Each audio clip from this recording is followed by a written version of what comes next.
మాయల పకీర్ ప్రాణాలు చిలకలో ఉన్నాయో లేదో నాకు తెలియదు, కానీ మా పిల్లల ఫేవరెట్ అయితే ఇందులోనే ఉంది. చూసేద్దామని. లడ్డు కావాలా నాయనా? మరో లడ్డు కావాలా నాయనా? మా పిల్లలు అయితే 1-2తో ఆపరండి, నేను పెట్టలే కానీ మినిమం టు మినిమం లాగించేస్తారు. మరి ఏ లడ్డు? తిరుపతి లడ్డువా, మోతీచూర్ లడ్డుయా, లేదంటే మిఠాయి లడ్డువా? మరి ఏ లడ్డు? అవేవి కాదు. యాక్చువల్గా ఇది వచ్చేసి రవ్వ కేసరి లడ్డు, బట్ కొంచెం డిఫరెంట్గా ఉంటుందని చెప్పేసి నేను దీన్ని బెల్లంతో ట్రై చేశాను అనమాట. మ్యాక్సిమం ఎవరైనా సరే రవ్వ కేసరిని పంచదారతో చేస్తారు, చక్కగా తెల్లగా ఉంటుంది ప్రసాదం అని చెప్పి.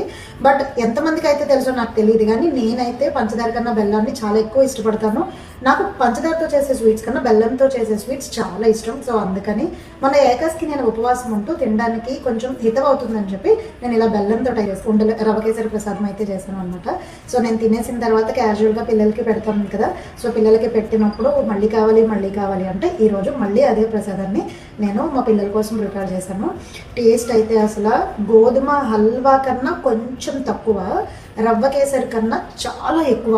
అసలు నేనైతే మాటలో చెప్పలేను, టేస్ట్ అయితే చాలా చాలా బాగుంది. మీకు ఒక విషయం తెలుసా? ఇదే రవ్వ కేసరి ఉండలతోటి మనం బూరెలు చేసుకోవచ్చు, అప్పాలు చేసుకోవచ్చు. నోరు ఊరిపోతుంది కదా, లేట్ చేయకుండా అప్పాలు బూర్లు కూడా నేర్చేసుకుందాము. మరి ఇంకెందుకు ఆలస్యం, ముందైతే ఈ బెల్లం కేసరి రెసిపీ కోసం రెసిపీ అని ట్రై చేయండి. నా చేతులతో నేనే చేసి మరీ మీకు చూపిస్తాను. ఓకేనా? బాయ్.